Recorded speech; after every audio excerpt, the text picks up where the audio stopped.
Our, our next speaker now, going back to our elected officials list, is Representative Fred Wilms.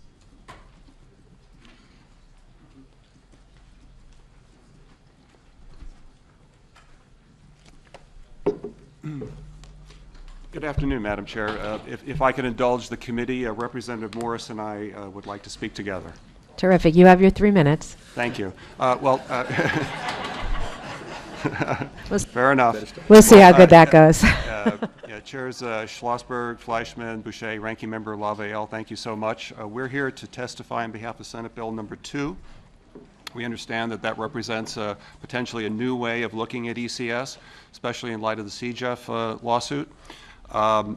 As your committee is pondering what to put onto SB2, we're hopeful that you might consider the contents of our bill 6793, which Representative Morris and I introduced together, which is to move towards a DRG ranking system for ECS allocation. As we're all aware, the Department of Education ranks all the towns and cities based on DRG rankings, which capture 7 socioeconomic factors, some of which have been brought up by this committee this morning or today. Our proposal is real simple. For those who are the most stressed, DRG I's would get the most per pupil funding. Those who are least stressed, A's, would get the least funding. In exchange for the A's getting the least funding and the B's and so on, they would get as compensation mandate relief. So our view is that everyone should feel like they come away with something in this process. I'll turn over now to Representative Morris. Great. Thank you, and good afternoon. So you got the basic summary of it. I think the challenge for the longest time for the legislature has been how do you have large towns, small towns come together with a compromise that we can all agree upon. Therefore, we think the best thing is taking a look at the DR, because the DRG, I mean, you have the ability to change it or fluctuate it. But if we do that, prorating that, for the reality is most of our poorer districts would then get the larger funding. And as you go down the ranking, you become smaller or less, more economically able. You get less.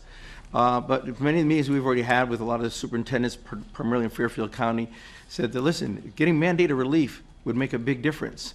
So at the end of the day, you have to have a reform that has something in it for everyone. So we think that would work. Now, there's been a question in terms of the Horton versus Meskel decision in Grand List. It's interesting that you have a Republican and a Democrat here. I represent the poorest part of Norwalk. All right, we have come from a town similar to Stanford that has a large Grand List. It's interesting. Representative Wilms here represents a part of Norwalk, more affluent part, but actually New Canaan.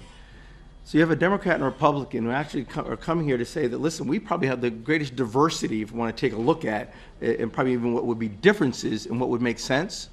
And for towns like Norwalk and Stanford, we would actually say that the Horton versus Meskel, right now we're doing 90% Grand List and 10% of median income.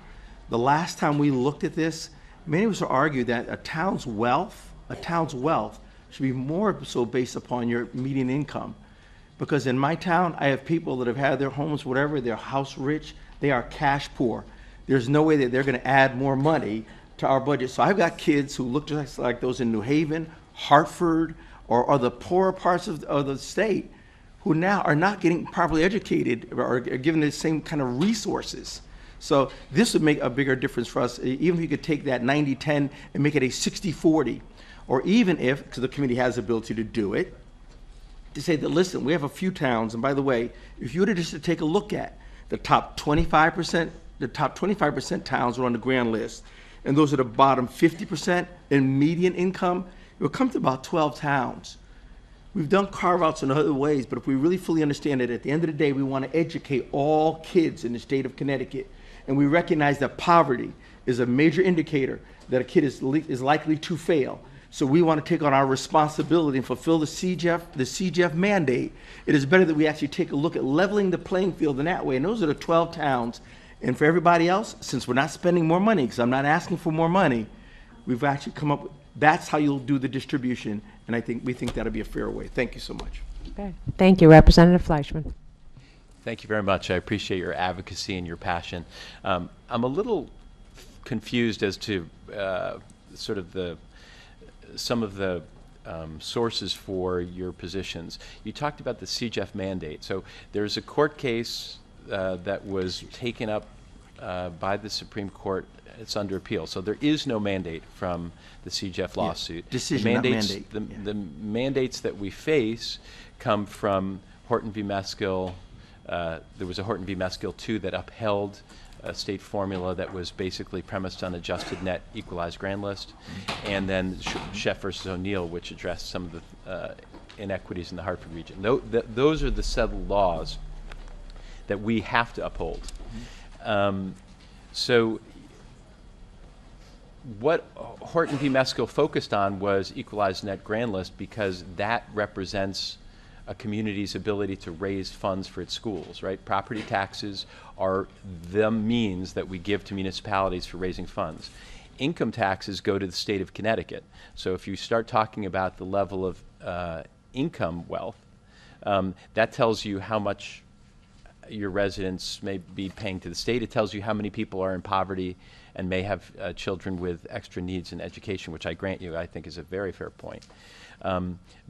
But it's just inarguable that Greenwich, Stamford, and Norwalk, with a small change in their mill rate, can raise a lot more funds than those communities that are farther down on the list. So I guess I'm looking for your help in understanding how, as we revisit the formula, we could go ahead and do something that steps so far away from weighting the grand list, which Horton v. Meskill said had to be the central determinative factor besides the number of kids you're educating and the student census, basically. Thank you, Chairman Fleischman, for that comment. Our view is this. Obviously, we have to respect the Supreme Court decision, and we need to follow those guidelines. Personally, I think it was unfortunate the Supreme Court not only mandated the legislature take action, but actually suggested a way to do it. But it is what it is. Respectfully, I don't agree with the statement that property values determine a town's ability to pay taxes. I chaired the Board of Estimate and Taxation for the City of Norwalk for 8 years, and so respectfully, to the best of my knowledge, no one ever went into Norwalk City Hall to the tax collector's office and paid their property taxes with a plunk of land, you know, that they own. It has to come from cash flow, and cash flow is separate from the inherent value of the property in the town.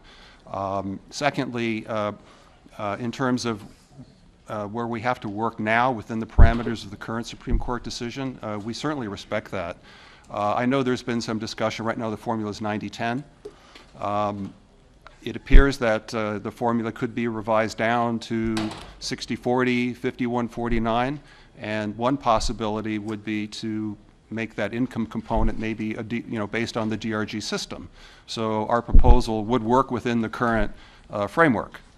Secondly, just for full disclosure, Norwalk has been an active member of the CJEF lawsuit. We funded it. Former Mayor Alex Knopp is a lead attorney, and our Mayor Rilling, who's here, is on the board. We certainly hope that going forward, the Supreme Court will make a new decision, which could then move us in a different direction. And to add to that, again, with not a mandate, but the decision that the Supreme Court made, just the fact that we're doing the 90-10 made it clear it wasn't like the court was saying that grand list had to be 100% of the determinant factor, and that's why, as you heard me earlier, I said, listen, we can do a 60-40 or something like that, because when you begin to take a look at property, even up all along the shoreline, you got many properties, even outside of Norwalk, where you have people that are owning that property third generation, senior citizens on fixed incomes. All right, their mortgages are paid. That's the only reason why they're able to stay there, but they're paying taxes. These are people who it's whatever their income is, that's their real ability to pay.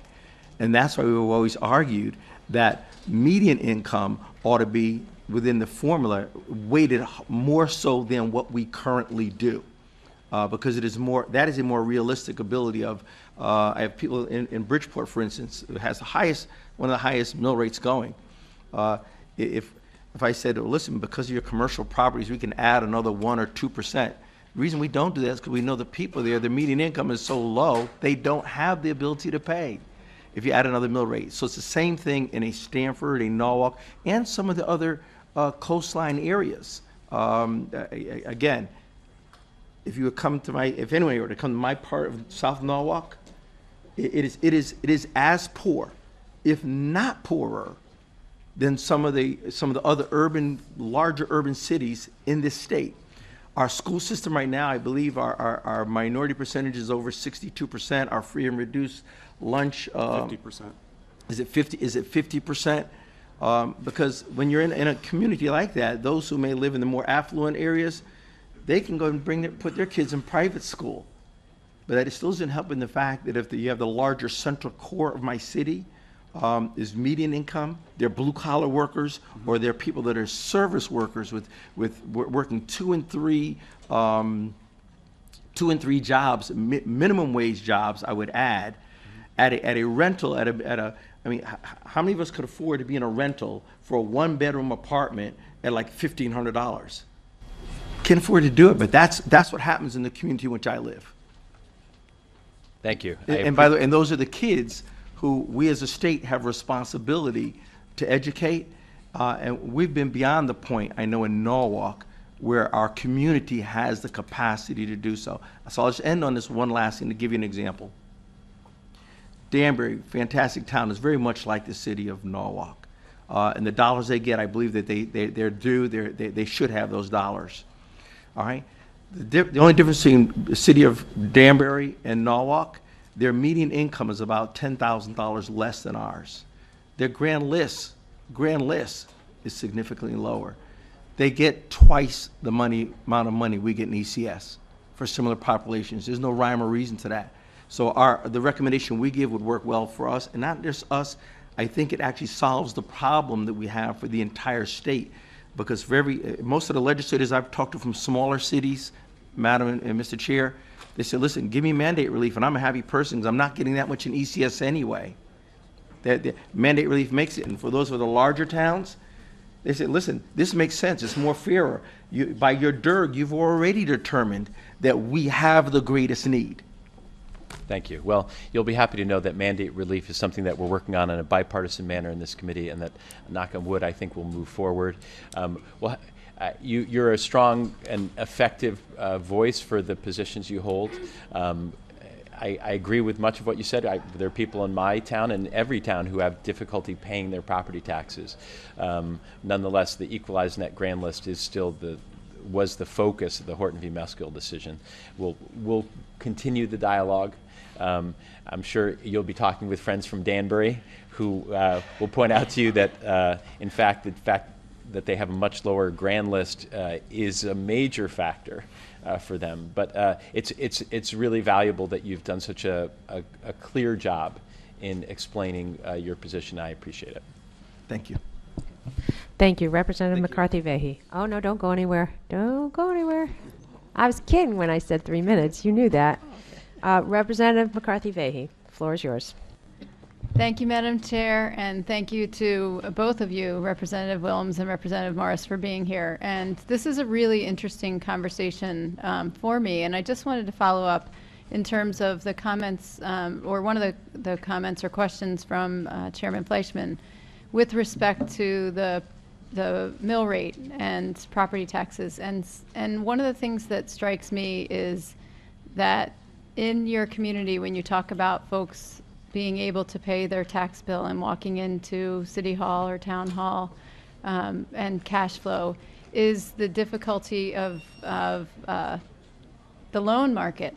And for example, in the past number of years, there were a lot of folks who used lines of credit, home equity loans, to help to pay their bills. And as we've seen kind of the market change in terms of people's ability to do so, because that's, I mean, I think it's a fair discussion that we're having, and I think it's an important one, because certainly communities like ours along the coast, we do have advantages in terms of our property values.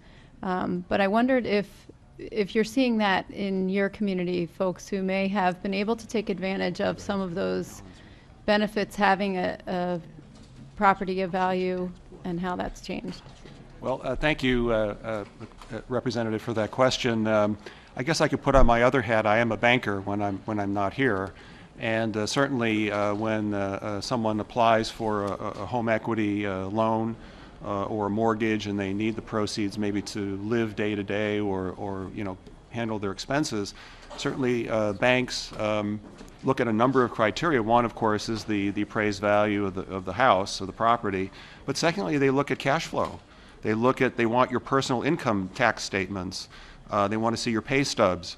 And if you're house rich but income poor, you ain't getting the loan. I mean, and that's just kind of the way it works. And I think it's important to understand that, and I think Representative Morris was just spot on, is that a lot of people are struggling there. There's people who, maybe they grew up in their parents' house.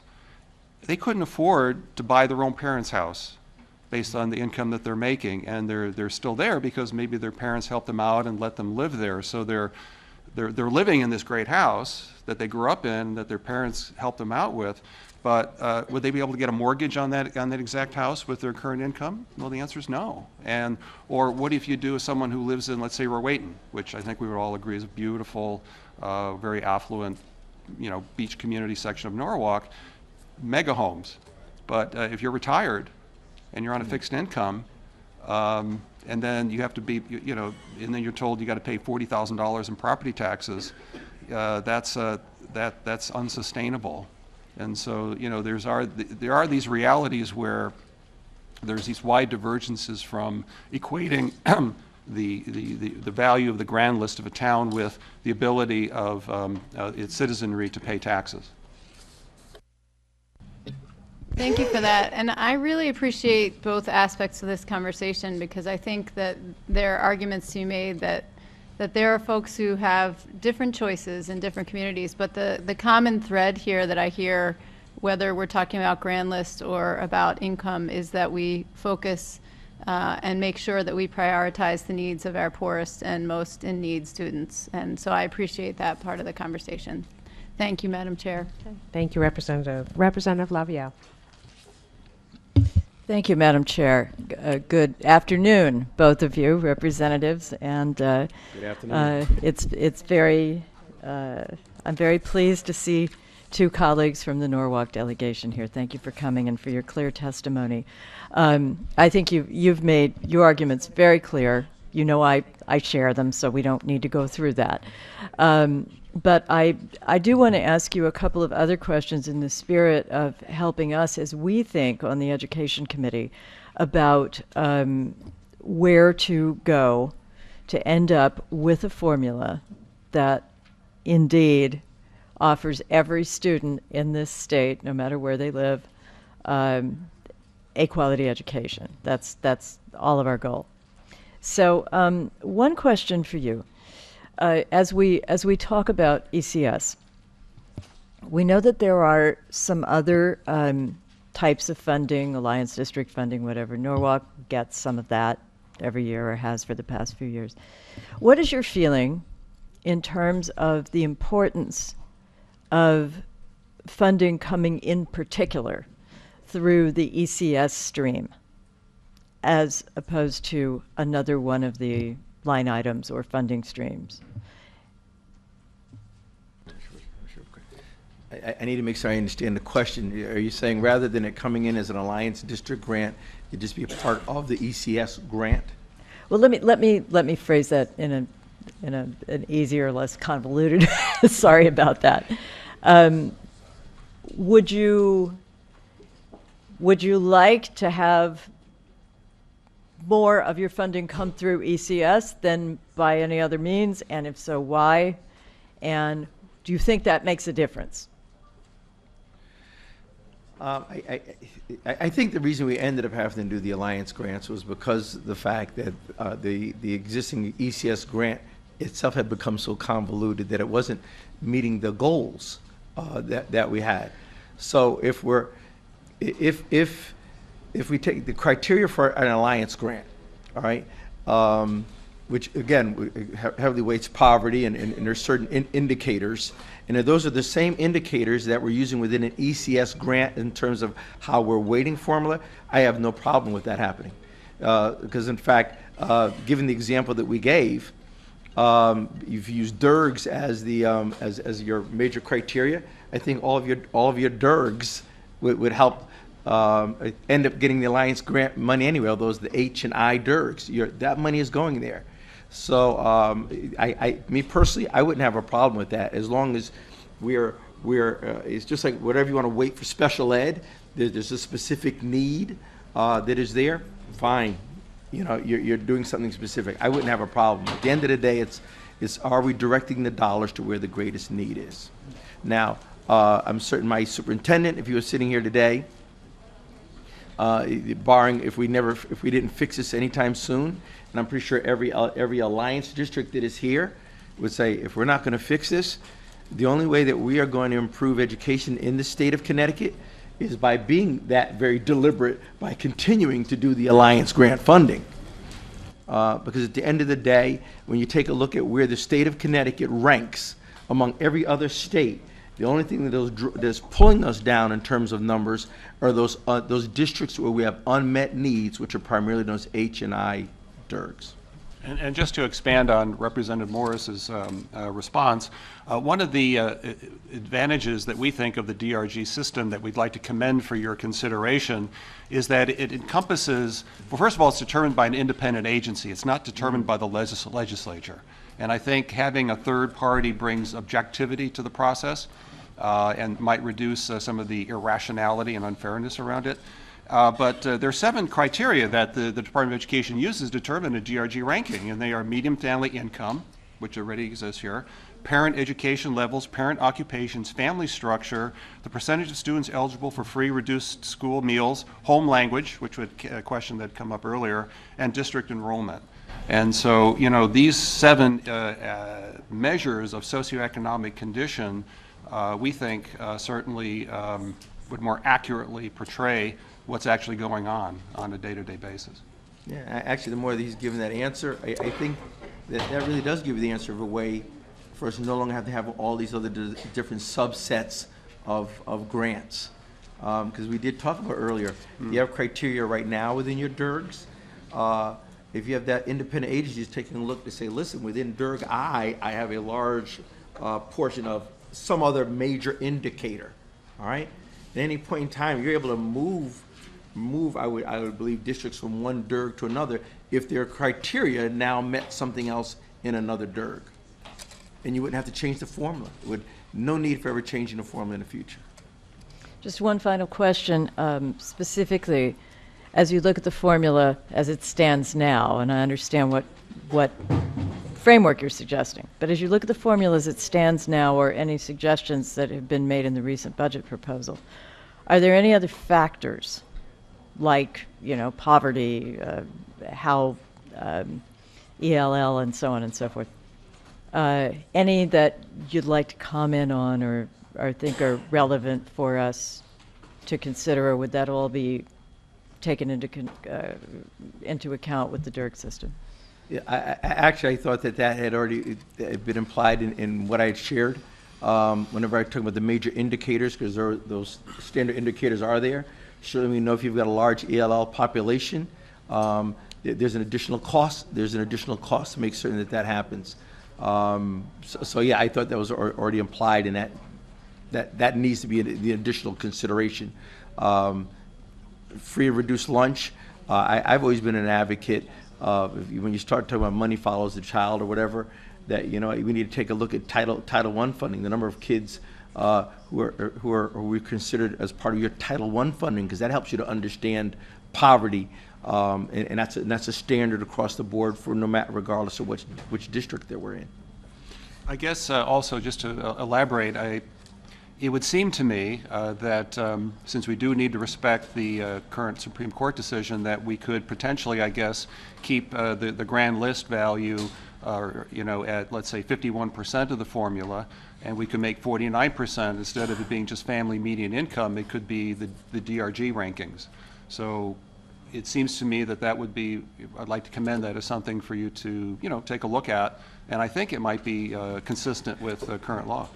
And you know what? It goes back to your grants. If you actually take a look at a lot of the grants that we do around the state from CSDE, one of the criteria in them is typically goes back to those earlier court decisions is how are you reducing racial and economic isolation? All right, and so that automatically lets us, especially the economic isolation piece of it, it automatically tells us that we're giving money because we recognize that poverty, economic isolation is a major factor in whether kids are receiving a proper education or whether the proper resources are there. All right, so again, the grand list, I can't spend money on that. We've given you that argument.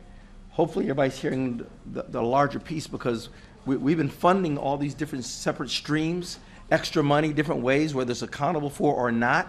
This now gives us a higher level of accountability that I think we talk about results-based accountability.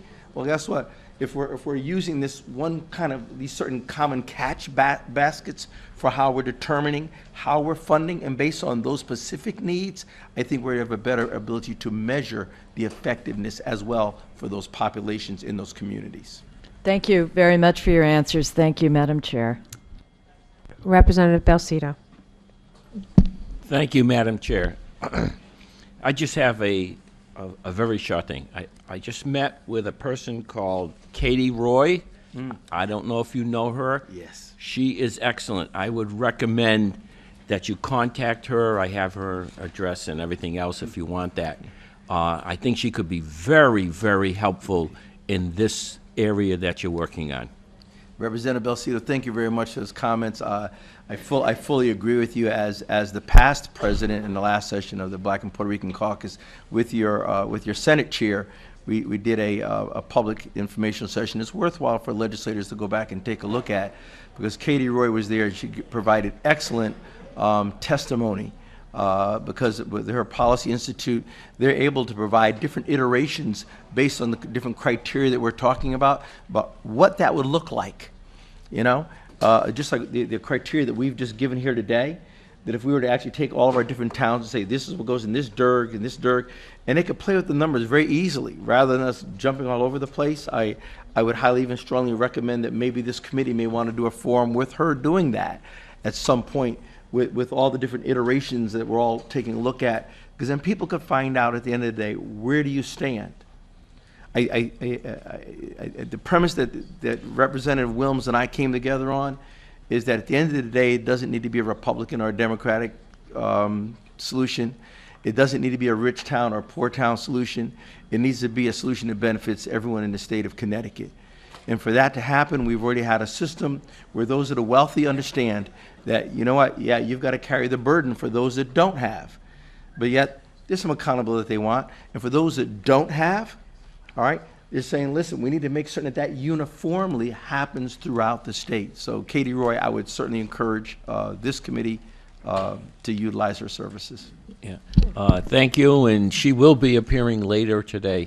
Thank you. With that But I public thought I'd service give you that announcement for, Thank you. for I'm not promoting her, but she really is a very intelligent person. I think she's going to be very happy to hear your ringing endorsements. Yeah, Thank if I you. can, Madam Chairman, it was interesting when you really think about it. A lot of the concept that we talked about the earlier bill, ours didn't get here, but we don't care. Name on a bill, it's what gets done. A lot of what we put together in the testimony that you heard today has been a result of that hearing.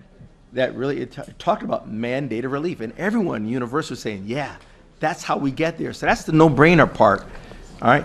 And again, so what is that part of that formula? I think I appreciate the questions from Representative Lavielle, because whereas we did it all by a DIRG, but you got down into the weeds of what Katie Roy could help us to do, because even within some of our DIRGs, there may be some indicators that may be slightly different, that she could actually walk us through a process and help us to get through it, and we can make a really sound decision at the end of the day. Thank you very much for your testimony, gentlemen. Thank you.